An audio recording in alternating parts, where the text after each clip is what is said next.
যারা আল্লাহকে এক মানে না তাদের রিজিক দিচ্ছেন মহান আল্লাহ তাআলা।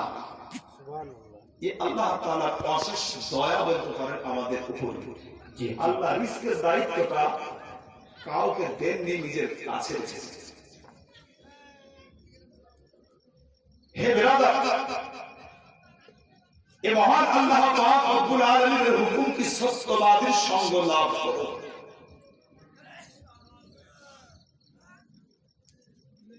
প্রথমত ঈমান, তারপরে তাকওয়া, তারপর সত্যবাদী।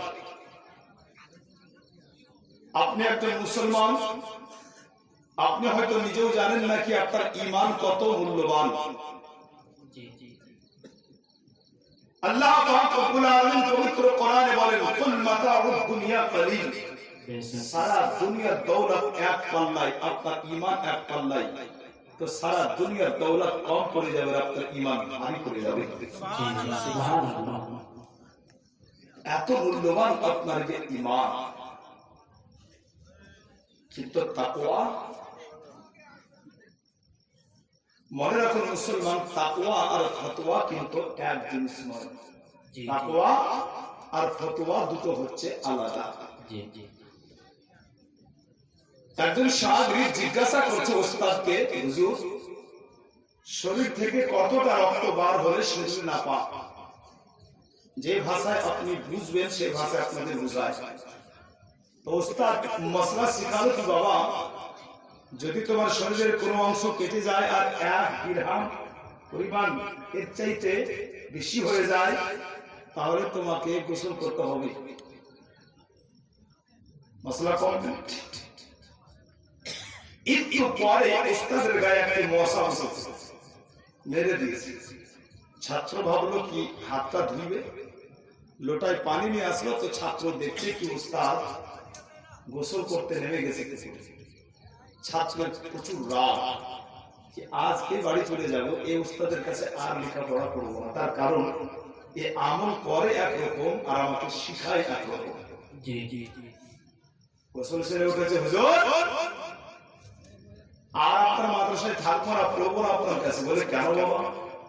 বলে আপনি আমল করেন একরকম, আমাকে শিখান একরকম। ওস্তাদ মুচকি হেসে বলতে আছেন, বাবা তোমাকে যেটা শিখিয়েছি ওটা হচ্ছে ফতোয়া, আর আমি যেটার উপরে আমল করলাম একে বলা হয় তাকওয়া। অতএব তাকওয়া আর ফতোয়া এক নয়। তাকওয়া হয় কেমন করে আদা? চলুন আপনাকে একটু ভিতরে নিয়ে যাব ইনশাআল্লাহ। যদিও শুনেছেন কিন্তু এর মধ্যে আপনার ঈমান তাজা আছে। অলিকুলের শিরোমণি গৌসে সমদানি আব্দুল কাদের জিলানীর আব্বা জান আবু সালিম মুসা জঙ্গি অনেকদিন ক্ষুধার্ত থাকার পরে শুধুমাত্র একটা আপেল তুলে কামড় দিয়েছে। শুনেছেন না বাবা? জি। আচ্ছা, আপেলটা উনি কারো ঝুড়ি থেকে তুলেও নেননি, কোনো গাছ থেকে পেড়েও নেননি, শুধুমাত্র আপনার নদীতে ভেসে যাচ্ছিল, তুলে কামড় দিয়েছিল।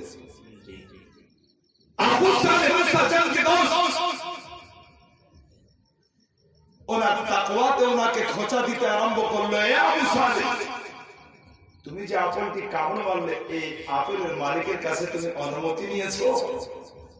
কিন্তু শরীয়তের ফতোয়া তো বলে কি আপনি ক্ষুধার্ত, যদি খিদার জ্বালায় আপনার মরে যাওয়ার আশঙ্কা থাকে, প্রাণ নাশ হওয়ার আশঙ্কা থাকে, তাহলে ওই সময়ে যতটুক খাবার খেয়ে আপনার প্রাণ বাঁচবে, ততটুক খাবার যদি হারাম হয়, তো ওই হারাম খাদ্য খাওয়া আপনার জন্য শরীয়তে জায়েজ করে দেবে। কিন্তু আবু সালেহ মুসাসসালকে আলাইহির রাহমাহ, ওনার ভিতরে তাকওয়া ছিল। তাকওয়ায় ওনাকে খোঁচা দিতে আরম্ভ করলো। নদীর ধার ধরে হাঁটতে হাঁটতে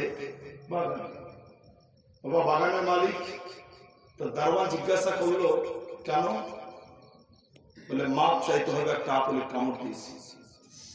দারোয়ান হচ্ছে পাগল ছাগল হবে মনে হয়, কত আপেল সারাদিনে বেঁচে যায়, কত মানুষ কুড়িয়ে খায়, কত মানুষ তো গাছ থেকে ছিঁড়েই নিচ্ছে, কেউ কোনোদিন মাপ চাইতে আসলো না। ভেসে যাওয়া আপেল কামড়ে, আর এই আপেলের জন্য মাফি। তারপরে বলে যাও, মাফি হয়ে গেছে। আবু সালেহ মুসা জঙ্গি বলে, বাবা বাগানের মালিক তুমি নও, বাগানের দারোয়ান, তুমি কাজের লোক, আসল মালিকের কাছে ক্ষমা চাইতে হবে। আবু সালেহ মুস্তাজাঙ্গি আলাইহির রহমত যখন আসল মালিকের তলব করলেন তো বিরাদার ওই বাগানের মালিক আব্দুল্লাহ সুমাই আসলেন, দেখলেন, দেখা মাত্রই কিন্তু চিনে নিয়েছেন। কারণ যখন কেউ আল্লাহর নৈকট্য অর্জন করে নাই, তো নবী বলেন ইত্তাকু ফিরাশাতাল মুমিন ফাইন্নাহু ইয়ানজুরু বিনুরিল্লাহ। সে দেখে তো আল্লাহর নূরানি দৃষ্টি দ্বারা দেখে থাকে, সে আপনার দেখা বড় পাওয়ার। তো দেখা মাত্রই উনি পড়ে নিয়েছেন আবু সালেহ মুস্তাজাঙ্গিকে, বলেছিলেন বাবা মাফ করতে পারে তবে শর্ত একটাই, আমার বাগানে 12 বছর গোলামি। বলে হুজুর কবুল। 12 বছর গোলামি করলেন আবু সালেহ মুস্তাজাঙ্গি। বলে আব্বা এবার তো মাফ করো বাবা, 12 বছর গোলামি করলাম। বলে মাফ করতে পারে, আর একটা শর্ত আছে। বলে কি? বলে আমার একটা মেয়ে আছে, অন্ধ, বোবা, খোড়া, বিয়ে করবে, যদি বিয়ে করো তবেই মাফ। পরিষ্কার মুত্তাকিন চিন্তা করছে আল্লাহ 12 বছর গোলামি করলেন একটা আপেল কামড় দেওয়ার জন্য, আর 12 বছর পূর্ণ হয়ে যাওয়ার পরে এখন শর্ত রেখেছে বিয়ে করতে হবে তার আপাই ইসমাইলকে। যদি করি তো মাফ, না করলে তোমার কাঠ গড়ায় হাজির হতে হবে। সুবহানাল্লাহ। আল্লাহর কাঠ গড়াতে হাজির হওয়াকে নিয়ে আপনার এত ভয় অন্তরে, আল্লাহ পাকের বলি আবু সালেহ মুস্তাজাঙ্গি আলাইহির রহমত বলতে আছেন বাবা কবুল, তোমার আপাহিজ মেয়েকে আমি বিয়ে করতে পারি। তো বৃদ্ধা আব্দুল্লাহ সুমাই বলতে আছেন বাবা তুমি তো বিয়ে করতে রাজি হলে, তো একটু দাঁড়াও, একটু আমার মেয়েকে তো জানতে হবে কি আমার মেয়ে তোমাকে বিয়ে করবে কিনা। জোরে বলেন সুবহানাল্লাহ। কারণ আল্লাহ ওয়ালিদের বিষয়টা একবারে টোটাল আলাদা হয়, একবারে টোটাল আলাদা হয়। বাগদাদের বুকে আপনার একজন ধনাঢ্য ব্যক্তি বাস করত, তার একটা মেয়ে দেখতে সুন্দর। ওই মেয়েটা শর্ত রেখেছিল আব্বা আমি বিয়ে করব এমন একজন ব্যক্তিকে যে হবে আল্লাহ ওয়ালা, যে হবে আল্লাহ। ধনাঢ্য ব্যক্তি বাগদাদের বুকে আপনার 10 জন ধনাঢ্য ব্যক্তির মধ্যে একজন ধনী ব্যক্তি আপন মেয়ের জন্য পাত্র খুঁজতে আরম্ভ করল। বেরাদার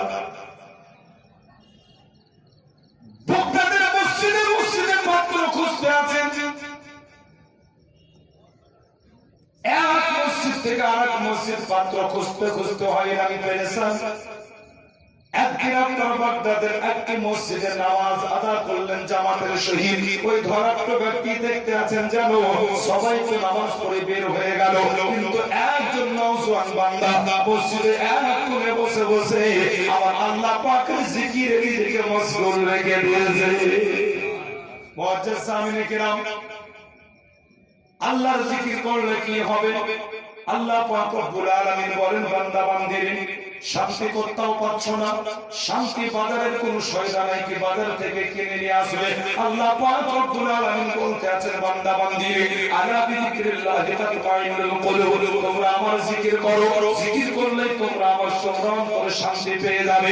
এই ধনাঢ্য ব্যক্তি বিরাদার অপেক্ষা করতে লাগলেন লোকটার জিকির হবে, ওই নওজোয়ানের জিকিরটা শেষ হবে, মনের কথা খুলে বলবেন। কিন্তু ধনাঢ্য ব্যক্তি দেখতে আছেন বিরাদার ও নওজোয়ান যেন আল্লাহর জিকিরে নিজেকে মশগুল পাগল করে দিয়েছে। অনেকক্ষণ অপেক্ষা করার পরে ওই ধনাঢ্য ব্যক্তি আস্তে আস্তে নওজোয়ানের কাছে যাওয়ার পরে বলতে আছে বলে বাবা একটু তোমার জিকিরটা বন্ধ করো, মাত্র দুটি কথা বলবো একটু শুনে নাও। ওই নওজোয়ান জিকিরটা একটার বন্ধ করলো। এই ধনাঢ্য ব্যক্তি বলতে আছে বলে বাবা আমি ইরাকের বুকে একজন, বাগদাদের বুকে একজন ব্যক্তি হচ্ছে আমি 10 জন ধনের মধ্যে একজন ধনী। আজকে তোমাকে একটি কথা বলছি, একটু মনোযোগ সহকারে শুনে নাও। ওই নওজোয়ান বলতে আছে বাবা কি বলবেন বলো। ওই ধনাঢ্য ব্যক্তি বলতে আছে বাবা আমার একটাই মাত্র মেয়ে, আর আমি চাই যে আমার ওই মেয়ের সঙ্গে তোমার বিয়ে দেব। ওই নওজোয়ান চিন্তা করতে লাগলো। ওই নওজোয়ান উত্তর দিতে আছে বলে বাবা ইরাকের বুকে অনেক সুন্দর সুন্দর ছেলে পেয়ে যাবে যারা আপনার সোসাইটিতে হয়ে যাবে ঠিক, কিন্তু আমি একজন গরিব, আমার সঙ্গে আপনার মেয়ের বিয়েটা দিবেন কারণ ওই ধনাঢ্য ব্যক্তি বলেছিল আমার একমাত্র মেয়ে, শর্ত রেখেছে একটাই তার বিয়ে যেন কোনো আল্লাহ ওয়ালার সঙ্গে হয়। এই নওজোয়ান বলতে আছে বাবা আপনার মেয়ে যখন শর্ত রেখেছে কি বিয়ে যাতে তার কোন আল্লাহ ওয়ালার সঙ্গে হয়, তো আল্লাহ ওয়ালা হুজুর আপনি আমাকে বলছেন কেন? ধনাঢ্য ব্যক্তি বলতে আছে বাবা ইরাকের অনেক মসজিদে মসজিদে গিয়েছি আমার মেয়ের জন্য একটা সুপাত্র সন্ধানে, কিন্তু আজ পর্যন্ত তোমার মতো একটা নওজোয়ান পাইনি। তোমার চেহারাতে আমি ওই নূর দেখছি, আমার ঈমান, আমার বিশ্বাস এটাই যে তুমি একজন প্রকৃত আল্লাহওয়ালা। জোরে বলে সুবহানাল্লাহ। হে মুআজ্জাজ, এই নওজোয়ান শর্ত রাখলো বিয়ে করতে পারি, তবে শর্ত একটাই, আর শর্ত হলো এই যে আপনার মেয়ে এসে থাকবে কিন্তু আমারই পুরো ঘরে। বলে কোনো অসুবিধা নেই, তোমার শর্ত কবুল। নওজোয়ানের সঙ্গে আপনার বিয়ে হলো, নতুন বিবি আপনার বিবি নিয়ে নতুন জীবন শুরু হবে আপন ঘরে। বাসর রাত্রিতে নওজোয়ান ব্যাগ থেকে একটা রুটি বার করেছে বেরাদা, তো কত দিনের যে রুটি টোটাল পুরোটাই শুকিয়ে গিয়েছে। রুটি বার করার পরে রুটিকে দুই ভাগ করে এক ভাগ আপনার ব্যাগে রাখলো, আর এক ভাগ, এ বাবু শোনো, যদি হাসো একবার উঠে যাও, আর নাহলে আমি শেষ করে দেবো। যতটাই নরম ততটাই গরম। আমি বক্তব্য বিক্রি করে বেড়াই না। আস্তে আস্তে বিরক্ত হয়েছে, আমি স্টেজে উঠেও বিরক্ত হলাম, সামনে দাঁত দেখাবো তো বড় বিরক্ত। 10 মিনিটে শেষ করে দেবো। ভাগ করে দেওয়ার পরে অর্ধেকটি টুকরো রাখলো ব্যাগে, আর অর্ধেকটি টুকরোকে আবার দুটি ভাগ করে দেওয়ার পরে নিজের বিবিকে দিয়েছেন এক টুকরো, নিজে খাচ্ছেন এক টুকরো। বিবি কিন্তু খাওয়া আরম্ভ করে নাই। ওই বিবি জিজ্ঞাসা করতে আছে, বলে হুজুর, বলে স্বামী গো, একটা ছোট্ট প্রশ্ন আমি তোমাকে করতাম। বলে কি প্রশ্ন করবে করো। বলে ওই অর্ধেকটা রুটি তুমি কার জন্য রাখলে একটু বলে দাও। ওই নওজোয়ান বলতে আছে, বলে বিবি রে, আমি এত গরিব, আজকে ছিলাম কালকে কি খাবো এর কোনো গ্যারান্টি নাই, এর কোনো জোগাড় নাই, যার জন্য রুটি অর্ধেক রেখে দিলাম। কাল যদি খাবার জোটে তো ভালো, আর কালকে যদি খাবার না জোটে তাহলে পরে অর্ধেক রুটি আগামীকালকে আবার দুই ভাগে দুইজনে খেয়ে নেবো। যেমন বলে দেওয়া। আল্লাহু আকবার। ওই আল্লাহওয়ালি মেয়ে বেরাদার সেজদায় পড়ে যাওয়ার পরে কান্না আরম্ভ করে দিল, বলতে আছে, আল্লাহ গো, যতদিন হুশ হয়েছে আল্লাহ আমি তোমার ইবাদত করি, আর তোমার কাছে আমি কিচ্ছু চাই না, শুধুমাত্র একটাই জিনিস চেয়েছিলাম, আল্লাহ আমার যার সাথে বিয়ে হবে সে যেন প্রকৃত আল্লাহওয়ালা হয়। কিন্তু আল্লাহ, এমন একজন নওজোয়ানের সঙ্গে আমার বিয়ে হলো, এমন একজন তোমার বান্দার সাথে আমার বিয়ে হলো যে বান্দা পুরোটাই তোমার উপরে ভরসা করে না। আল্লাহওয়ালি মা বলতে আছে, আল্লাহ এমন একটা মেয়ের সঙ্গে বিয়ে দিলে, এমন একটা ছেলের সঙ্গে বিয়ে হলো যে পুরোটাই তোমার উপরে ভরসা করে না, বরং এই ভরসা তোমার উপরে পুরো নয়, যার জন্য অর্ধেকটা রুটিকে সে ব্যাগে জমিয়ে রাখলো। বলেন সুবহানাল্লাহ। এই আল্লাহওয়ালাদের দিক, তাকওয়ার একটা দিক। নওজোয়ান চিন্তা করতে লাগলো, আল্লাহ ইবাদতটা আমিও করি তোমার, আল্লাহ আমিও তো ডাকি তোমাকে, কিন্তু আল্লাহ তোমার লাখ লাখ শুকরিয়া কি এমন একজন বিবি দিয়েছ আমাকে যে আমার চাইতে এক ধাপ এগিয়ে তোমার দিতে, আমার চাইতে বেশি মহব্বত তোমার সাথে রাখে, ও হচ্ছে আমার বিবি। বলে সুবহানাল্লাহ, সুবহানাল্লাহ। আবু সালেহ মুসা জঙ্গি আলাইহির রহমাতে তার একটা বৃদ্ধ আব্দুল্লাহ সুমাই বলতে আছেন কি, বেটা তুমি তো রাজি হলে তো কমসে কম আমার মেয়ে রাজি কিনা একটু জানতে হবে। তো গিয়ে আপনার বয়স্ক ব্যক্তি গিয়ে মেয়ের এই দুই জায়গায় হাত রেখে বড় মহব্বতে আপনার কপালে একটা চুমা দিয়ে দিয়েছে। আচ্ছা, কোন বাপ যদি তার মেয়ের কপালে চুমা দেয়, আচ্ছা বলুন গুনাহ হবে না নাকি হবে? গুনাহ হবে না? গুনাহ হবে না। আচ্ছা, কোন ভাই যদি তার ছোট্ট বোনের কপালে চুমু দেয়, গুনাহ হবে না নাকি হবে? আচ্ছা, কোন ছেলে যদি তার মায়ের পায়ে চুমা দেয়, গুনাহ হবে না নাকি হবে? শুধু কি নেকি হবে? নবী বলেন কি যে মায়ের পায়ে চুমা দিল সেটাও জান্নাতের চৌকাঠে চুমা দিল, তাহলে মায়ের পায়ে চুমা দিলে পারে গুনাহ হয় না বরং নেকি হয়। আল্লাহু আকবার। কিন্তু রাস্তা দিয়ে একজন নারী চলে যাচ্ছে, আর এই নওজোয়ান নারীকে জড়িয়ে ধরে কোন নওজোয়ান পুরুষ যদি চুমা দেয়, গুনাহ হবে না নাকি হবে? ধরে বলুন নাকি হবে না গুনাহ?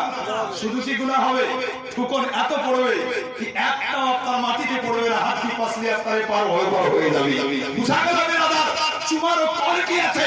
মায়ের পায়ে চুমা দিলে পরে জান্নাতের চৌকাতে চুমা দেওয়া হয়, মায়ের পায়ে চুমা দিলে পরে নেকি অর্জন হয়, ঘরের পেছানিতে চুমা দিলে পরে আল্লাহ আল্লাহ রাসূল খুশি হয়। অনুরূপভাবে আপনার মেয়ের পেছানিতে চুমা দিলে পরে আল্লাহ আল্লাহ রাসূল খুশি হয়ে যায়।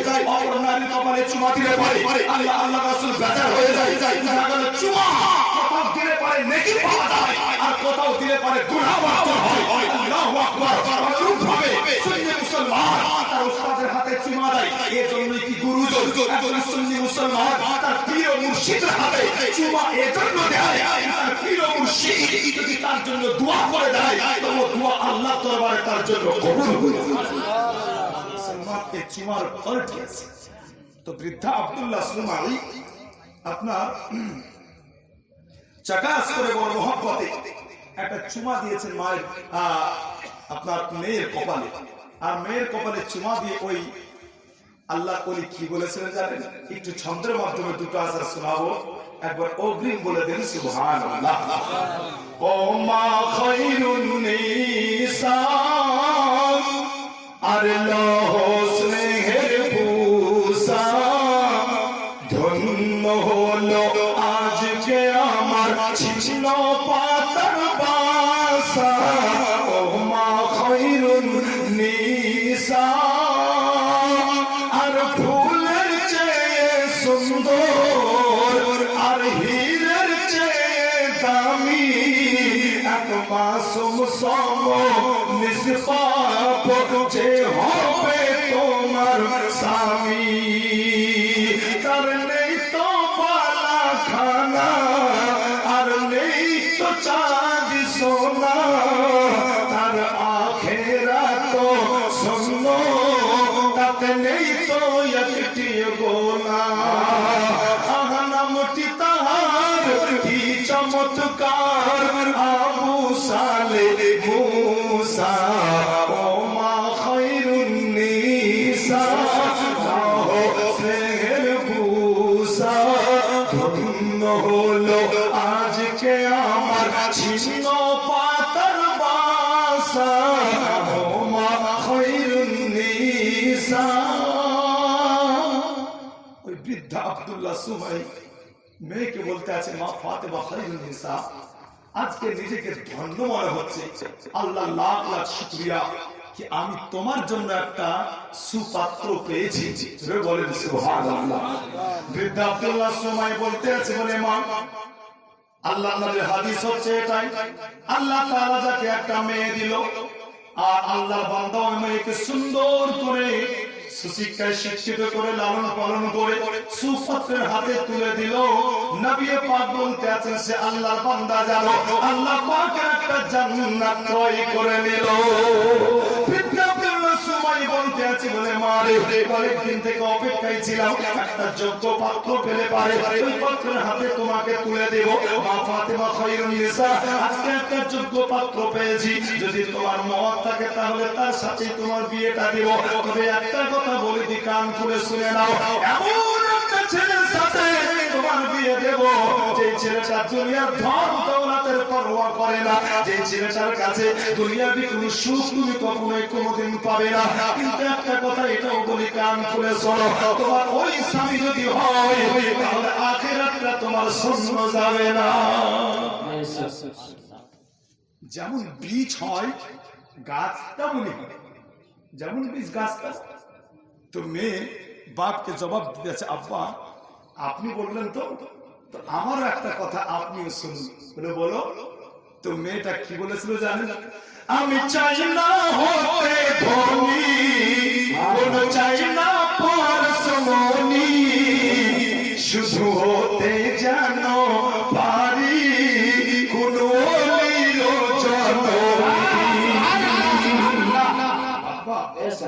আমার টাকা পয়সা ধন দৌলত কিছুই প্রয়োজন নাই, একটাই তামান্না যাতে আমি কোন ওলির জানি হতে পারি, কোন ওলির মা হতে পারি। এটাই হচ্ছে আমার আশা আকাঙ্ক্ষা। বিরাদার আগেই বলেছি আল্লাহ ওয়ালা আল্লাহ ওয়ালিদের আপনার কথা আম মানুষের পক্ষে মা পা বড় মুশকিল। একজন ব্যক্তি ছিলেন আল্লাহ পাকের ওলি, নাম হযরতে হুসাইন বিন মানসুর হাল্লাজ। শুনেছেন না বাবজি? যে ব্যক্তি বলেছিল আনাল হক, তাই না হযরত? কিন্তু আজ আপনাকে শোনাই কি আসলে সে বলেছিল কি। হুসাইন বিন মানসুর হাল্লাজ, আল্লাহু আকবার, ওনার একটাই বোন, দেখতে বড় সুন্দর ছিল। নিশি রাত্রিতে প্রত্যেক দিন ঘর থেকে বার হয়ে যেত। এলাকার লোকজন বলল, হুসাইন, হুসাইন বিন মানসুর হাল্লাজ, তুমি নিজেকে আল্লাহ ওয়ালা মনে করো, নিজেকে পরিষ্কার মুত্তাকি মনে করো, তো খবর রেখেছো তোমার বোন প্রত্যেকদিন রাত্রে কোথায় যায়? হযরত হুসাইন বিন মানসুর হাল্লাজ শোনার পরে আপনার মনটা খারাপ হলো। একদিন আপনার রাত্রি চুপি বেরাদার বোনের দিকে লক্ষ্য রাখলো। নিশি রাত্রিতে তার বোন আপনার বেরিয়ে পড়লো। হুসাইন বিন মানসুর হাল্লাজ আস্তে আস্তে আপনার বোনের পিছু নিলেন বেরাদার। তার বোন যেন লোকালয় ছেড়ে যাওয়ার পরে নির্জন স্থানে একবারে বিরানি জায়গাতে অন্ধকার রাত্রিতে একা বসে গেল। আর বসে যাওয়ার পরে হুসাইন বিন মানসুর হাল্লাজের বোন যেন আল্লাহ আল্লাহ আল্লাহ আল্লাহ পাকের জিকির করতে আরম্ভ করলো। হুসাইন বিন মানসুর হাল্লাজ বেরাদার দূরে দাঁড়িয়ে দেখতে আছেন, শুনতে আছেন বোনের জিকির। আল্লাহু আকবার। যখন কিছুটা সময় গেল, দেখতে আছেন হঠাৎ করে একটা নূর, একটা আলো এই জায়গাতে পৌঁছে গেল। হুসাইন বিন মানসুর হাল্লাজ আরো আশ্চর্য হলেন, মনের মধ্যে কৌতূহল জাগলো, আরো কি ঘটনা ঘটে একটু দেখতে হবে। আল্লাহ পাকের ওলি দাঁড়িয়ে দেখতে আছেন বেরাদার। কিছুটা সময় চলে যাওয়ার পরে হুসাইন বিন মানসুর হাল্লাজ দেখলেন যেন থেকে সুন্দর করে সাজিয়ে গুজিয়ে বেরাদার দস্তরখানা সহ খাবারের থালা আর বোনের সামনে রেখে দেওয়া হলো। যেমনই রাখা, আর ওই খাবার দেখে হযরত হুসাইন বিন মানসুর হাল্লাজ উনি কি বলেছিলেন? আনা আল হক, আনা আল হক, এই ইসমে তাফজিল। আল্লাহু আকবার। হুসাইন বিন মানসুর হাল্লাজ কি বলতে আছেন?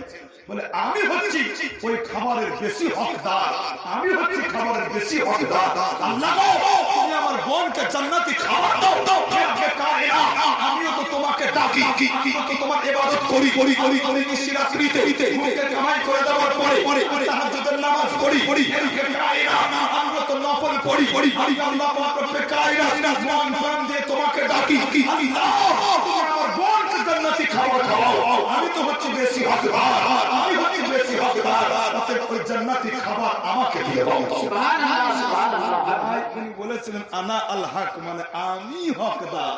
দুনিয়াওয়ালা বুঝতে পারেনি, দুনিয়াওয়ালা ভাবলো কি হুসাইন বিন মানসুর হাল্লাজ বলছে আনাল হক, মানে আমি আল্লাহ, আমি আল্লাহ। দুনিয়াওয়ালা কুফরের ফতোয়া দিয়ে দিয়েছিল। আল্লাহওয়ালা আল্লাহ ওয়ালিদের কথা বুঝা বড় মুশকিল। ফাতিমা খালিদুন নিসা বলতে আছে, আব্বা আমার অন্তরে একটাই বাসনা, মনে আমি যেন কোন আল্লাহর ওলির মা হতে পারি। বাকিটা তোমার ইচ্ছা, বাকিটা তোমার ইচ্ছা। অর্থাৎ ফাতেমা খায়রুন নিসা বলতে আছেন কি আব্বা আমার বাসনা পূর্ণ হবে কিনা দেখার দায়িত্ব তোমার। বৃদ্ধা আব্দুল্লাহ সুমাই বলতে আছে, মা ফাতেমা খায়রুন নিসা, যদি তোমার এটাই বাসনা হয় তবে তোমাকে একটা কথা বলি রে মা, আলহামদুলিল্লাহ পড়ে জন্য কি আল্লাহ তাআলা তোমার বাসনা পূর্ণ করে দিয়েছেন। এই দেখেন বিরাদার, বিয়ে হলো, আর বিয়ে হয়ে যাওয়ার পরে যেমনই বাসর রাত্রিতে প্রভু আসর ঘরে প্রবেশ করেছেন বিরাদার, আল্লাহ পাকের ওলি হযরত আবু সাইদ মুসা জঙ্গি ঘরে প্রবেশ করার মাত্র দেখতে আছেন আল্লাহু আকবার, এমন একজন সুন্দরী নারী যার চেহারাতে বিন্দুমাত্র কোনো দাগ নাই, যার চন্দ্রের জ্যোতির চাইতে বড় সুন্দর তার চেহারার জ্যোতি। বেরিয়ে গেছে বাবা, ভুল করে একটা আপেলের কামড় দিয়েছিলাম, 12 বছর আপনার বাগানে গোলামি, আর ভুল করে আজকে আপনার অন্য মেয়ের ঘরে ঢুকে গেছি, এবার বলেন কত বছর গোলামি করতে হবে। তো বৃদ্ধা আব্দুল্লাহ সুমাই বলতে আছে, বাবা তুমি ভুল করনি, যেই ঘরে ঢুকেছো ওটাই হচ্ছে তোমার বিবি, ওটাই হচ্ছে তোমার। আল্লাহু আকবার। এই মহারাজ নতুন জীবন শুরু হলো। গাউসে সামদানি আব্দুল কাদের জিলানী মায়ের পেটে আসলেন, তো গাউসে পাকের আব্বা আবু সালেহ মুসা জঙ্গিকে আপনার দিদার করাচ্ছেন। কে জানেন? নিজের দিদার দিয়ে ধন্য করছেন কে? আল্লাহ পাকের নবী আকা মুস্তাফা মুহাম্মদুর রাসূলুল্লাহ সাল্লাল্লাহু তাআলা আলাইহি ওয়াসাল্লাম। জোরে বলেন সুবহানাল্লাহ। এই দিদার আপনার ছোটখাটো মনে করবেন না বিরাদার, আবু সালেহ মুসা জঙ্গি দেখতে আছেন কাকে? আর কাউকে নয়, বরং দেখতে আছেন স্বয়ং নবী পাক আকা মুস্তাফাকে। আল্লাহু আকবার। শয়তানকে আল্লাহ পাক রব্বে কায়নাত অনেক ক্ষমতা দিয়েছে, যেই কোনো রূপ ধারণ করতে পারে। শয়তান যাকে আল্লাহ পাওয়ার দেয়নি সে নবী পাকের রূপ ধারণ করতে পারে। আর যে ব্যক্তি নবীকে স্বপ্নে দেখলো সেদিন রাসূলের কায়নাতকে দেখলো, আর যে স্বপ্নে দেখলো মুস্তাফাকে, মনে রাখবেন তার জিন্দেগির নৌকা কিনারা। একজন আলিমে দ্বীন, জামানার একজন বিরাট আলিম, হয়তো অনেকেই নাম জানেন, হযরত সাদউদ্দিন তাফতাজানি আলাইহির রাহমাহ। মুআজ্জাজ, এই সাদউদ্দিন তাফতাজানি যখন মাদ্রাসায় পড়তো তো প্রাথমিক অবস্থায় সে পড়াশোনা কিছুই পারতো না। প্রত্যেকদিন ক্লাসে বসে ওস্তাদের হাতে পিটুনি খেত। তো সাদউদ্দিন তাফতাজানি একদিন পড়তে আছে ঘরে, তার সাথী সঙ্গী বলতে আছে সাদউদ্দিন চলো আজকে পড়তে হবে না, চলো ঘুরে আসি। সাদউদ্দিন তাফতাজানি বলতে আছে ভাই দুনিয়াতে বেকার সময় নষ্ট করার জন্য আসি নাই, আল্লাহ দুনিয়াতে পাঠিয়েছেন, এতটুকু তো আমি পড়েছি। আল্লাহ পাক রব্বে কায়নাত মানুষ এবং জিনকে আল্লাহ ইবাদতের জন্য পাঠিয়েছেন, আর ইবাদত করতে গেলে কমসে কম ইবাদতের ঢং তো শিখতে হবে। সেজদা করব তো সেজদা হয় কেমন এটা তো জানতে হবে। নামাজ যে পড়ব তো নামাজ কেমন করে পড়তে হবে কমসে কম এইটুকু তো জানতে হবে। আল্লাহু আকবার। সাদউদ্দিন বলতে আছে বলে ভাই দুনিয়াতে বেকার সময় নষ্ট করার জন্য তোমরা যেতে পারো, আমি যাব না, পড়তে হবে। তার কারণ যদি পড়া না হয় সকালে ক্লাসে বসলে পরে ওস্তাদ আবার পিটুনি দিবে, আমি পড়বো। সাদউদ্দিন তাফতাজানি ঘরের মধ্যে বসে বসে বিরাদার অনেকক্ষণ আপনার পড়ে যাওয়ার পরে সাদউদ্দিন তাফতাজানি ঘুমিয়ে গেছেন বিরাদার। আর বিছানায় যখন ঘুমিয়ে পড়েছে হঠাৎ করে সাদউদ্দিন তাফতাজানি আলাইহির রাহমাহ স্বপ্নে দেখতে আছে একজন ব্যক্তি বলতেছে সাদউদ্দিন চলো আজকে একটু ঘুরতে যাবে, চলো। সাদউদ্দিন বলতে আছে ভাই তুমি আমাকে ঘুরতে ডাকছো, আরে তোমাকে তো আমি চিনি না, আমার সাথী বন্ধু ডাকলো, আমি তো তাদের সাথেই যাইনি, আমি ঘোরার জন্য আসি নাই, আমাকে ইবাদত করা শিখতে হবে, আমাকে ইলম অর্জন করতে হবে। কারণ মুস্তাফা বলেছেন শিক্ষা নরনারীর উপরে ইলমের শিক্ষা করা ফরজ, আমাকে শিখতে হবে। আল্লাহু আকবার। ওই ব্যক্তি বলতে আছে সাদউদ্দিন যখন তুমি ঘুরতে যাবে না তো কমসে কম একটু দরজাতে তো দাঁড়িয়ে যাও।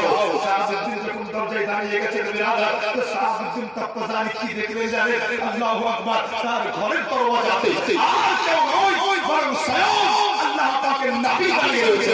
সুবহানাল্লাহ। আল্লাহু আকবার, আল্লাহু আকবার। সাদউদ্দিন তাফতাজানি আলাইহির রাহমাহ যখন আপনারা দেখলেন মুস্তাফাকে, আল্লাহু আকবার, চোখে পানি ঝরে নবী পাককে সালাম দিতে আছেন বিরাদার। আল্লাহ পাকের নবী বলতে আছেন সাদউদ্দিন তোমার মুখটা খোলো। সাদউদ্দিন তাফতাজানি আলাইহির রাহমাহ মুখটা খুললেন বিরাদার। নবী পাক আকা মুস্তাফা নিজের হাতের পবিত্র অঙ্গুল মুবারক মুখে রেখে দেওয়ার পরে শাহাদাত আঙ্গুল দ্বারা নিজের মুখের থুতু বার করে সাদউদ্দিন তাফতাজানি মুখে রেখে দিয়ে বলতে আছেন সাদউদ্দিন প্রাণ ভরে চুষে নাও। সাদউদ্দিন তাফতাজানি আলাইহির রাহমাহ প্রাণ ভরে চুষে নিয়েছেন বিরাদার। চুষলেন কার আঙ্গুল? নবী পাক আকা মুস্তাফার আঙ্গুল।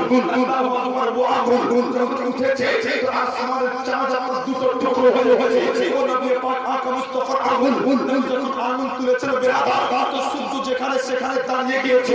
ও নবী পাক আকা মুস্তাফার আঙ্গুলে মুবারক নবী পাক আঙ্গুলের ইশারায় গাছকে দেখেছেন বিরাদার তো গাছ নিজের জায়গা ছেড়ে নবী পাক আকা মুস্তাফার দরবারে উপস্থিত হয়ে গেছে। ও নবী পাক আকা মুস্তাফার আঙ্গুল। আল্লাহু আকবার, আল্লাহু আকবার, আল্লাহু আকবার। নবী পাক আকা মুস্তাফার আঙ্গুলের দ্বারা আল্লাহ পাহাড়কে ইশারা করেছেন বিরাদার তো পাহাড় নিজের জায়গা ছেড়ে দিয়ে মুস্তাফার দরবারে উপস্থিত হয়েছে। আর সাদউদ্দিন পান করলেন, খেলেন তো কি? নবী পাক আকা মুস্তাফার থুতু মুবারক। নবী পাক আকা মুস্তাফার থুতু মুবারক। জানেন থুতুতে পাওয়ার কত? আল্লাহু আকবার। উঠান কিতাব, একটা কিতাবের নাম আল খাসাইসুল কুবরা। আর আল খাসাইসুল কুবরার লেখক হচ্ছেন আল্লামা জালালউদ্দিন সিয়ুতি আলাইহির রাহমাহ। আল্লামা জালালউদ্দিন সিয়ুতি হচ্ছেন এমন একজন ব্যক্তি যিনি জীবদ্দশায় ৭৫ বার নবীর দেখা পেয়েছেন, নবীর দিদার পেয়েছেন। সুবহানাল্লাহ।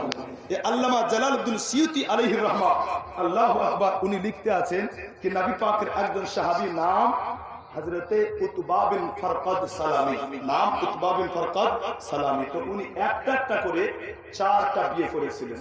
তো ওনার সবচাইতে ছোট্ট বিবি যার নাম হচ্ছে উম্মে আসিম। তো হযরত উম্মে আসিম একদিন একটা বিয়েতে গেলেন। আর বিয়েতে যখন গিয়েছে তো যত মহিলা ছিল সব গোল করে ঘিরে জিজ্ঞাসা করছে, বোন উম্মে আসিম, তুমি কোন দোকান থেকে খুশবু কিনেছো? বলে কেন? বলে তোমার শরীর থেকে এত খুশবু বার হয় কি তোমার শরীরের খুশবুতে আমরা যে খুশবু লাগিয়েছি এগুলো ফিকা পড়ে যাচ্ছে, তোমারটাই যেন জ্বালা। উম্মে আসিম বলেছিলেন কি আল্লাহর কসম আমার শরীরে কোনো খুশবু লাগাই। মেয়েগুলা বলতে আছে তুমি একজন সাহাবীর বিবি, মিথ্যে কথা তোমার মুখে মানায় না, অতএব মিথ্যে কথা বলিও না, বলো কোন দোকান থেকে কিনেছো?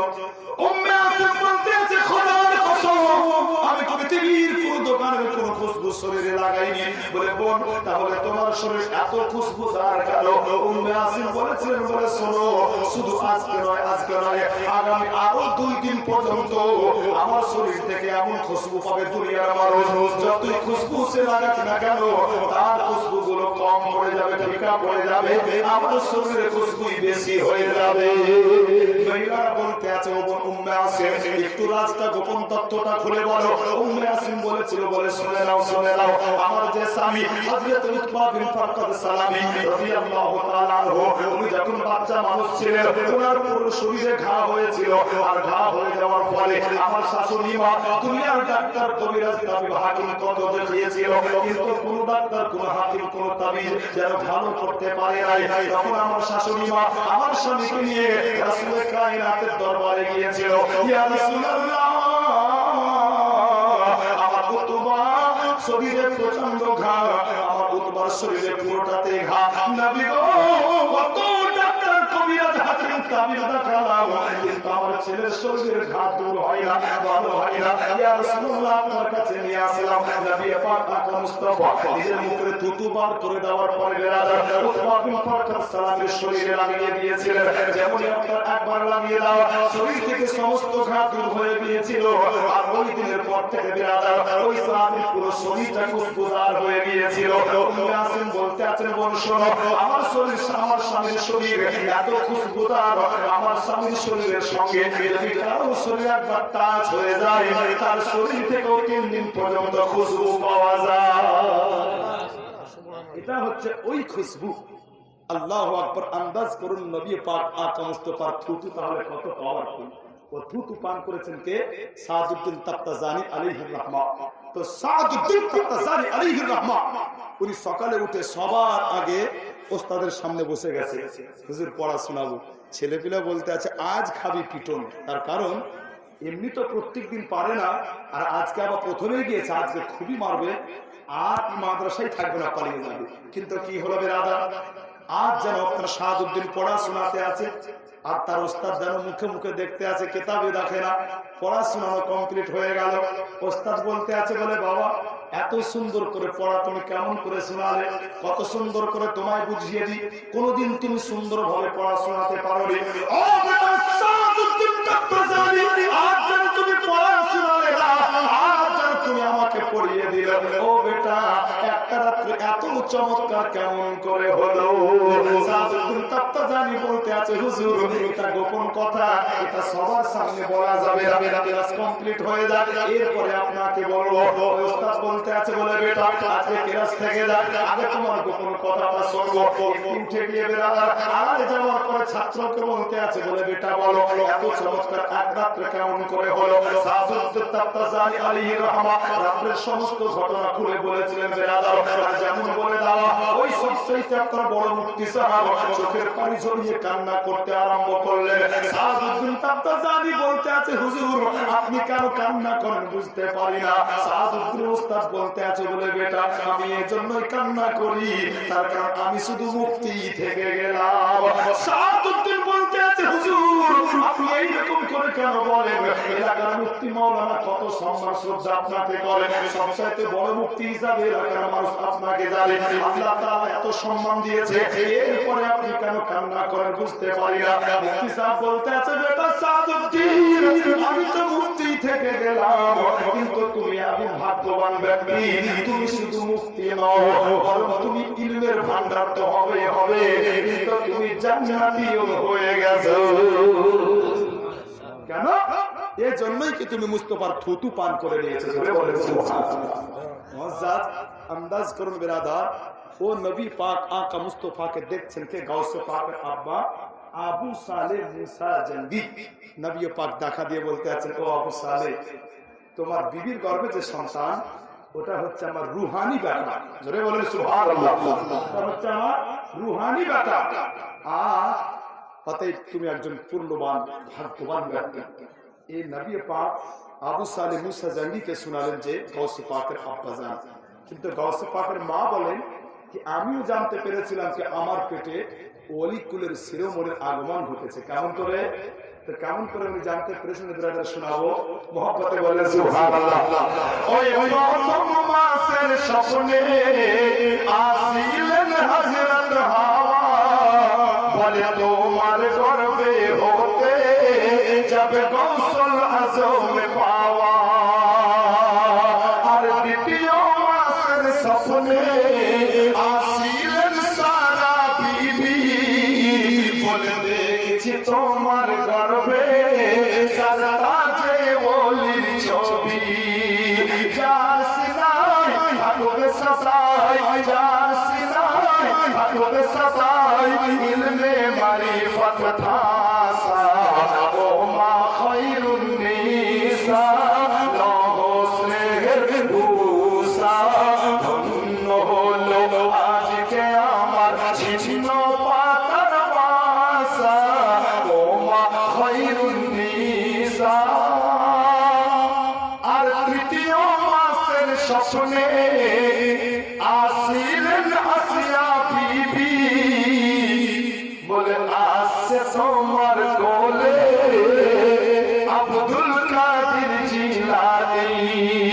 চতুর্থ মাসের শেষে আসিলেন মা মারিয়াম, কোলে কোলে আসছে রওশন জমির। সব পয়গম্বরের শেষে শেষ ভাবে ফিরিয়ে দিবে হর জালিমের দিশা, ও মা খায়রুন নিসা, লহো স্নেহের ভূষা। পঞ্চমে আসিলেন ওই খাদিজা জননী, বলে আসছে তোমার কোলে আব্দুল কাদের জিলানী। ষষ্ঠমে শোনে আর কোরআনে হুঁশ রাখো, তোমার গর্ভে হাফিজ হয়ে আসবে এই সাধু পুরুষ। কসম খোদার নামটি আমার, কসম খোদার নামটি আমার, নবীর বিবি আয়েশা, ও মা খায়রুন নিসা, লহো স্নেহের ভূষা। গাউসে পাকের আম্মি জান ফাতেমা খায়রুন নিসা যখন গাউসে পাক মায়ের পেটে মাত্র 6 মাস, সমস্ত মুসলমানের মা নাম হচ্ছে হযরত মা আয়েশা সিদ্দিকা রাদিয়াল্লাহু তাআলা আনহা। গাউসে পাকের মাকে বলতে আছেন, ও ফাতেমা খায়রুন নিসা, বেশি বেশি করে তুমি কোরআন তেলাওয়াত করো। এই জন্যই কি তোমার গর্ভে যে সন্তান আছে, উনি তোমার গর্ভে হতেই 18 পারার পুরো হাফিজে কোরআন হয়ে আসবে। বিরাদার, গাউসে পাক রাদিয়াল্লাহু তাআলা আনহুর মা উম্মুল খায়র ফাতেমা প্রত্যেকদিন কোরআন পড়তেন। আল্লাহু আকবার। আর গাউসে পাকের মাকে শোনানো হয়েছিল কি বেশি বেশি কোরআন পড়ো, এজন্য কি তোমার গর্ভে 18 পারার হাফিজ হয়ে আসবে তোমার লাভ। আজ গাউসে পাকের তারিখ আমরা কম খুলি, কম পড়ি, কিন্তু গাউসে পাকের আপনার এ তারিখ পৃথিবীতে একটা দেশ আছে বেশি বেশি করে ফলো করে। আমি বললে আপনারা বুঝে যাবেন। আর এখন তো গুগল মৌলবি, আপনার হোয়াটসঅ্যাপ মৌলবি মেলায়, তো গুগলে সার্চ করলে আপনি পেয়ে যাবেন। পৃথিবীতে একটা দেশ আছে যে দেশটির নাম হচ্ছে ইসরায়েল। শুনেছেন না বাবু? না, আপনাদের হয়তো অনেকেরই অজানা বা অনেকে জানতেও পারে। মাস্টার ডাক্তার শিক্ষিত মানুষ বসে আছে। এই ইসরায়েলিদের মাতৃ জবান হচ্ছে হিব্রু। যেটা স্কুলে শিক্ষা দেওয়া জরুরি, এরা পাবন্দি লাগিয়েছে, তার সাথে সাথে ইন্টারন্যাশনাল ভাষা ইংলিশ শেখাতে হবে। কিন্তু আর একটা ভাষা যেটা জরুরি পাবন্দির সাথে শেখানো হয়, আপনি শুনলে অবাক হয়ে যাবেন, সেটা আর কিছু নয়, ওরা পাবন্দি রেখেছে যে আমাদের প্রত্যেকটা বাচ্চাকে ভালো করে কোরআন শিখাতে হবে, অর্থাৎ ভালো ব্যাকরণ সহ কালামে পাককে বুঝার মতো তৈরি করতে হবে। মুআজ্জাজ অবাক হয়ে যাবেন আপনি শুনলে। তারা মুসলমান নয়, ইহুদি, কিন্তু ব্রাদার তারা প্রত্যেকটা স্কুলে একবারে অপরিহার্য করে দিয়েছে কোরআন শিখাতে হবে। আজ আমাদের মধ্যে কিন্তু সে জজবা কমে গিয়েছে। আরো অবাক হয়ে যাবেন যেটা বলতে চাই ব্রাদার, গাউসে সামদানি আব্দুল কাদের জিলানী মায়ের পেটে গাউসে পাকের মা আপনার প্রত্যেকদিন কোরআন তেলাওয়াত করতেন। আজকে আমি এই বক্তব্য ধরেছি একমাত্র কি আমার বাবা জীবনের চাইতে মায়েরাই অনেক, যাদের নসিহত খুব জরুরি। তো গাউসে পাকের মা প্রত্যেকদিন কোরআন তেলাওয়াত করতেন। আল্লাহু আকবার। ইসরায়েলিরা যখন তাদের বিবি গর্ভে সন্তান ধারণ করে, তা আপনি অবাক হয়ে যাবেন, দেখবেন একটু সার্চ করে, তারা তাদের বিবিদের সঙ্গে খেলা খেলে। কিসের খেলা জানেন? অঙ্কের খেলা খেলে।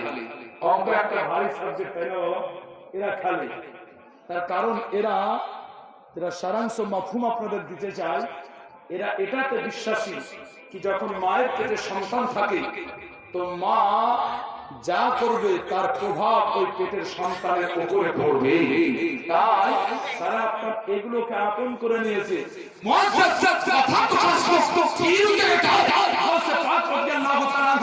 গর্ভে ধারণ করে গাউসে পাকের মা বেশি বেশি করে কালামে পাক তেলাওয়াত করতেন। তাই তো আল্লাহু আকবার পহিলা রমজান অর্থাৎ রমজান মাসের প্রথম তারিখ গাউসে পাক আসতেন দুনিয়াতে। গাউসে পাক রাদিয়াল্লাহু তাআলা আনহু দুনিয়াতে আসার পরে বিরাদর গাউসে পাকের যখন বিসমিল্লাহ খালি হলো গাউসে পাক রাদিয়াল্লাহু তাআলা আনহু সাথে পা রেখে বিরাদর আল্লাহু আকবার টোটাল 18 পারা পবিত্র কোরআন জিজ্ঞাসা করতে আছে, বলে বেটা তুমি এত বাচ্চা মানুষ, এই কোরআন তুমি কোথায় মুখস্থ করলে? কালামে পাক তুমি কোথায় শিখলে? কালামে পাক তুমি কোনবার মাদ্রাসাতে পড়েছিলে?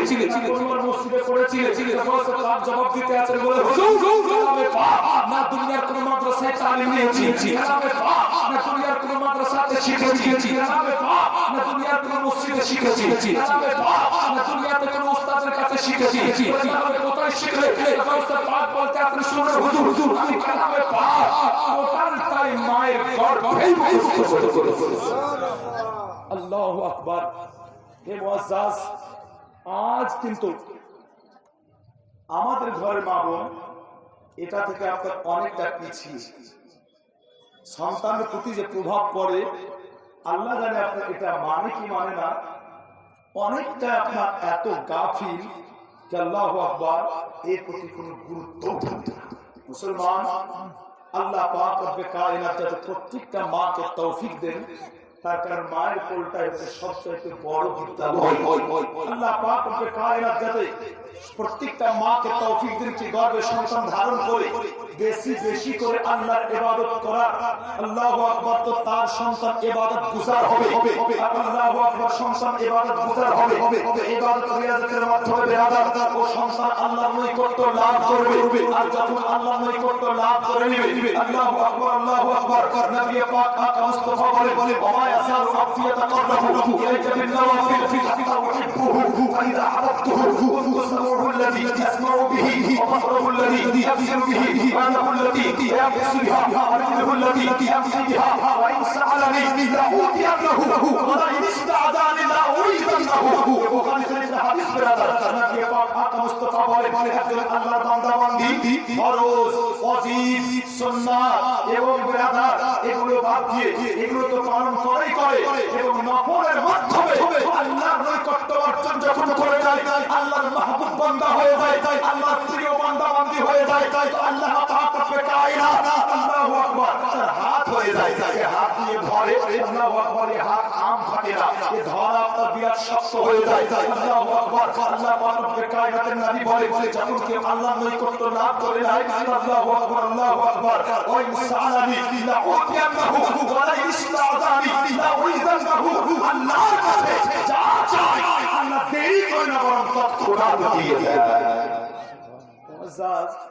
আজ অনেক মুসলমান অভিযোগ করে কি মৌলভী সাহেব আপনারা ওয়াজ করেন কি নামাজ পড়লে নাকি আল্লাহ বালা মুসিবত দূর করে দেয়, সমস্ত খারাপি থেকে মানুষকে দূরে সরিয়ে দেয়, নাকি কোরআনে আছে? আপনারাই বলেন পড়িনি তো ভাই, শুনেছি, কিন্তু আমি দীর্ঘদিন নামাজ পড়ছি, কিন্তু আল্লাহর কসম নামাজ কিন্তু আমি পড়ি, আবার সকাল হলে পারি আমাকে একটু তাসও খেলতে হয়, নামাজও তো পড়ি, আবার বন্ধু বান্ধবের সঙ্গে পড়ে আমাকে লটারির টিকিটও কাটতে হয়, তো আমার নামাজ তো আমাকে খারাপি থেকে দূরে সরাতে পারলো না।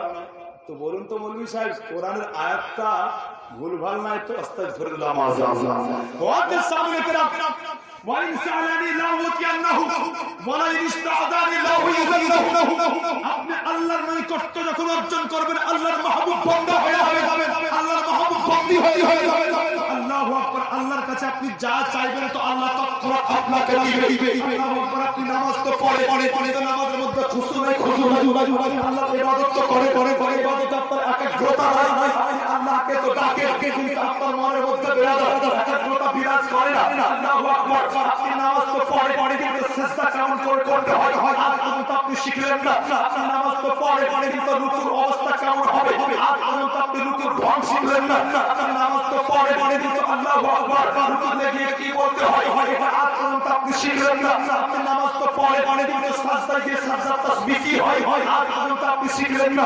আল্লাহু আকবার, আপনি নামাজ তো পড়ে নামাজ পড়ার জন্য শরীর পাক হওয়া জরুরি, শরীর পাক করতে হয় কেমন করে আজ পর্যন্ত মশলা শিখলেন না। আপনি নামাজ তো পড়ে কিন্তু নামাজ পড়ার জন্য শরীরের পোশাক পাক হওয়া জরুরি, মুসলমান আজ পর্যন্ত আপনি শরীরের পোশাক পাক করতে হয় কেমন করে শিখলেন না। এরপরে অভিযোগ করতে আছে বলে নামাজ তো পড়ি মৌলভী সাহেব, আপনারা বলছেন কি নফলের মাধ্যম দিয়ে আমরা নৈকট্য অর্জন করা যায়। আরে আমি নফল তো নফল, আমি তাহাজ্জুদ নামাজ পড়ি কিন্তু আমার তো কিছুই হয় না। আজকে আমাকে খারাপ থেকে দূরে সরাতে পারি না। মুসলমান আপনি ভালো করে দেখবেন কেউ নামাজের মধ্যে আপনার ঘাটতি রয়েছে, নামাজ আপনি পুরো আহকাম আরকানের সহিত আদায় করতে পারেন না। আল্লাহু আকবার, আল্লাহু আকবার, এই মুসলমান আল্লাহ পাক রব্বুল কায়নাতের নবী বলেন বাস্তবে যে নামাজকে পূর্ণাঙ্গ আহকাম আরকানের সহিত আদায় করবে তো ও ব্যক্তি আল্লাহর নৈকট্য অর্জন করবে।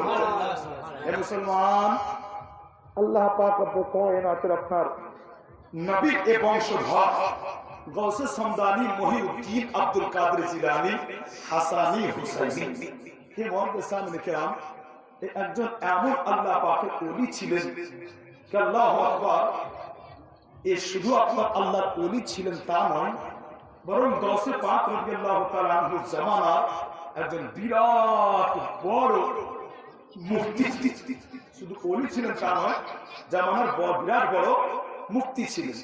বলবেন কি মাওলানা জামানার বিরাট বড় মুফতি? বলে তার কারণ আলিম ছাড়া আপনার ইলম ছাড়া ওলি হতে পারে না, ইলম ছাড়া আপনার ওলি হয় না। জামানার বড় মুফতি আব্দুল কাদের জিলানী রাদিয়াল্লাহু তাআলা আনহু এই মুআজ্জাজ কত বড় মুফতি ছিলেন আপনাদেরকে শোনাবো। একবার মহব্বতে দরুদ পাক পড়ুন আল্লাহুম্মা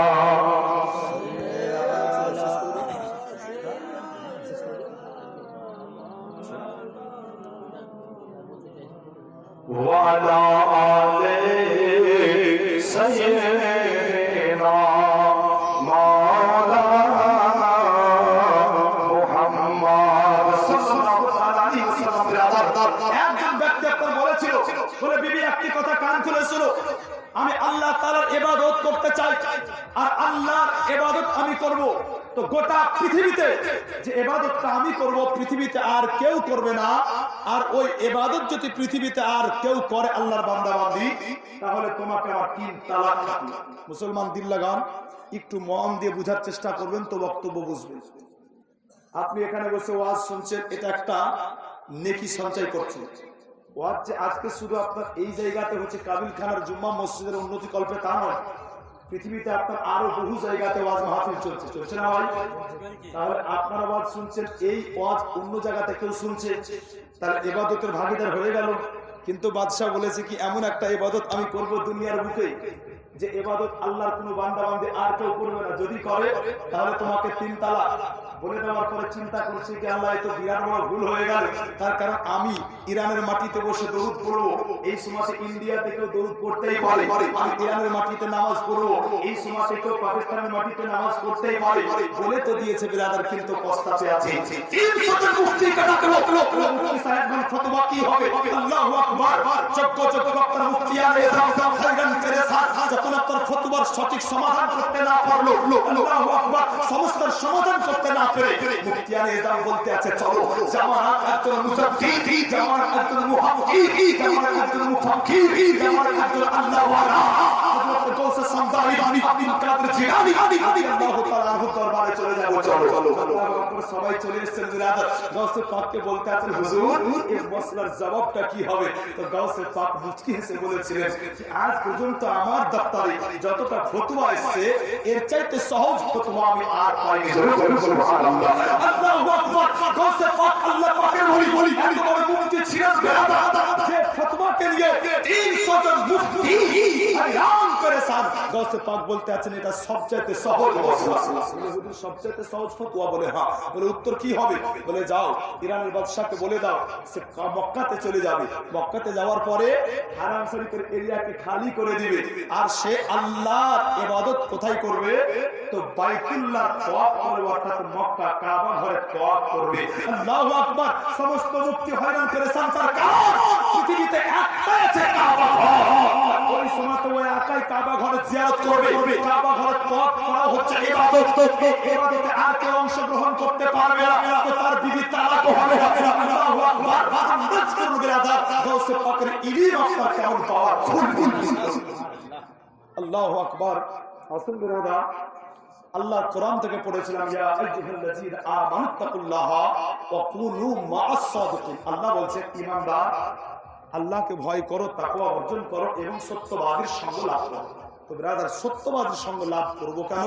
এই কেন জবাবটা দিব বলেছে, তার কারণ যদি না দিই তো বক্তব্যটা আজকের আধুরা থেকে যাবে, অসম্পূর্ণ থেকে যাবে। এই কেন জবাবটা নিয়ে মাশাআল্লাহ বিদায় নেবেন। দিল্লির বুকে একজন বাদশা ছিল, নিশ্চয়ই নাম আপনারা শুনেছেন, আমার চাইতে বেশি ভালো করেছেন। যে বাদশার নাম ছিল হুমায়ুন। তাই না বাবজি? হুমায়ুন। হয়তো অনেকেই জানেন নাকি হুমায়ুন বাদশা আপনার একজন আল্লাহর ওলির মুরিদ ছিলেন। আর আল্লাহর ওলি যখন দিল্লিতে আসলেন তো হুমায়ুন বাদশাহ নিজের মসনদ গদি ছেড়ে দিয়ে আল্লাহর ওলিকে গদিতে বসাতেন, আর এ বাদশাহ সুন্দর করে আপনার নিজে আল্লাহর ওলিকে বাতাস করতেন। তো একদিন পীর সাহেব বসে আছেন, বাদশাহ বাতাস করতে আসি, আল্লাহু আকবার, দরবারে অনেক লোক। তো একজন ব্যক্তি এসে আল্লাহর কোরআন থেকে একটা আয়াত নিয়েছে, পীর সাহেবকে জিজ্ঞাসা করলো হুজুর এই আয়াতটার মানে বুঝতে পারি না, ইন্না রাহমাতুল্লাহি করিবুম মিনাল মুহসিনিন, নিশ্চয় আল্লাহর রহমত নজুল হয় নেককার ব্যক্তিদের উপরে। তো হুজুর মানে বুঝিয়ে দেন। আল্লাহর ওলি একটু জালালিতে এসে যাওয়ার পরে বাদশাহকে বললেন কি হুমায়ুন একে একবারে খোলা আকাশের নিচে একে রৌদ্রে দাঁড় করিয়ে দাও। তো লোকটাকে দাঁড় করিয়ে দেওয়া হয়েছে বেরাদা। 1 ঘন্টা যখন হয়েছে মাথার ঘাম একবারে আপনার পায়ের নিচে। তো মনে মনে চিন্তা করছে, মনে না প্রশ্ন করতাম না এত শাস্তি পেতাম, এখন যদি পালিয়ে যায় তো আমার গর্দান একবার ঘর থেকে মাথা আলাদা করে দেওয়া হবে। দরবার বাদশাহ, তারপরে পীর সাহেব হুকুম দিয়েছেন, পীর সাহেব বাবা বাদশাহ পীর সাহেব। লোকটা খুব পস্তাচ্ছে বিরাদার। 1 ঘন্টা পর আল্লাহ পাকের ওলি বললেন কি বাদশাহ উসকো বলাও।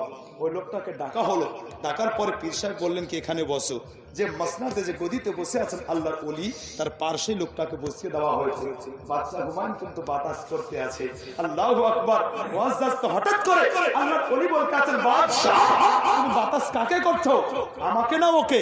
তো বাদশাহ মুচকি এসে বলতে আছে হুজুর ওকে আমি বাতাস করব কি দায় পড়েছে? ওর চাইতে তো নামি দামি চাকর আমার বাড়িতে আছে, আমি ওকে কেন বাতাস করবো হুজুর? বলে তাহলে কাকে করছো? বলে হুজুর আপনাকে করছি। বলে ভালো করে দেখো তো, তুমি আমাকে বাতাস করছো কিন্তু বাতাস তো ওকেও লাগছে, বাতাস তো ওর গায়ে লাগছে, দেখো। তো তো বাদশাহ মুসকেছে বলতে আছে, হুজুর ওকে বাতাস লাগার পিছনে কারণ হচ্ছে কি ও আপনার খুবই নিকটে আছে, ও আপনার খুবই নিকটে আছে। আল্লাহু আকবার। যেমনই বলা আল্লাহ পাকের ওলি বলতেছেন, পাগল বুঝতে পেরেছো, ইন্না রাহমাতুল্লাহি কারীবুম মিনাল মুহসিনিন। বাইরে কারণে পড়ে আল্লাহর রহমত নজুল হয় সদা সর্বদা, আল্লাহর রহমতের ছায়া তলে নেককার ব্যক্তি থাকে। মুসলমান এর জন্য আল্লাহ পাক রব্বুল আলামিন বলেন, হয় নেককার হয়ে যাও, আল্লাহ বলে কুনু মাস সাদিকিন, হয় নেককার ব্যক্তির সঙ্গ লাভ করো। কারণ আল্লাহর ওলির কাছে থাকার কারণে বাদশা বাতাস করতে আছে ওলিকে, কিন্তু বাতাস ওকেও রাখতে আছে। আপনি সত্যবাদীর সঙ্গ লাভ করবেন, সত্যবাদীদের জন্য আল্লাহ পুরস্কার রেখেছে। আল্লাহ পাক রব্বুল আলামিন বলে, আল্লাহু আলাইহি মিনান নাবিয়্যিনা ওয়াস-সিদ্দিকিনা ওয়াস-শুহাদা'i ওয়াস-সালিহিন। আল্লাহু আকবার। ওই সত্যবাদীর উপরে সদা সর্বদা আল্লাহর রহমত নজুল হতে আছে। আপনি সত্যবাদীর সঙ্গে থাকবেন, তো খোদার রহমত থেকে আপনিও বঞ্চিত হবেন না। খোদার রহমতের ছায়া তলে আপনিও একটু জায়গা পেয়ে যাবেন। আল্লাহ বলে, কুনু মাস সাদিকিন, ঈমানদার আল্লাহকে ভয় করো এবং সত্যবাদীর সঙ্গ লাভ করো। ইয়া নবী या रसूल सलाम अलैका, या हबीब सलाम अलैका।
अल्लाहुम्मा आमीन।